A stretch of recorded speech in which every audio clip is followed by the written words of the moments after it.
Another day, another basketball stories na naman ang pagkukwentuhan natin. At ngayon nga ay pag-uusapan natin ang balitang pagkuha ng Golden State Warriors kay Jordan Clarkson at ang balitang may trade offer ng Adepong Lakers sa Detroit Pistons. Pagkatapos nga po na magkampiyon si Jordan Clarkson sa New York Knicks ay papasok na nga po agad ito sa free agency market sa darating na July bilang isang unrestricted free agent. Wala rin naman nga pong balak ang Knicks na panatilihin ito sa kanilang lineup, kaya wala nga po siyang ibang choice ngayon kundi maghanap ng bagong team na kanyang sunod na paglalaroan. Buti na lang at may ilan na rin naman nga po mga teams na interesado sa kanyang serbisyo, katulad na lang ng Golden State Warriors na nangangailangan ng legit na scorer na magagamit nila para mapalakas ang kanilang kupunan. Alam naman nga po ninyo na hindi pa makakapaglaro next season sina Jimmy Butler at Moses Moody, kaya kailangan talaga nila ang isang katulad ni Clarkson na kayang pangunahan ang kanilang bench pagdating sa kanilang opensa.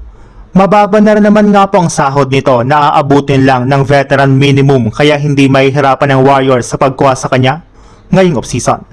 Sa ibang balita naman, naibalita ko na nga po sa inyo na kabilang na nga po ang pangalan ni Isaiah Stewart sa mga center na nakadikit ngayong offseason sa Los Angeles Lakers.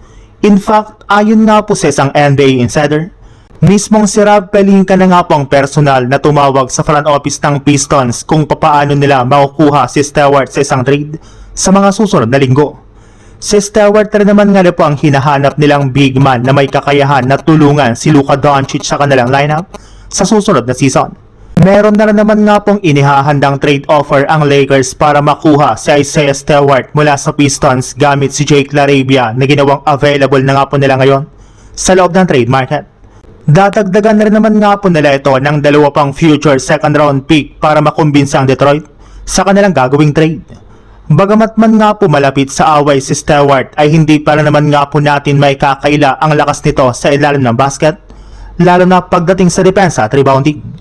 Nakakagawa rin naman nga po ito ng solid na screen at sariling puntos, kaya mapapakinabangan talaga siya ng Los Angeles Lakers.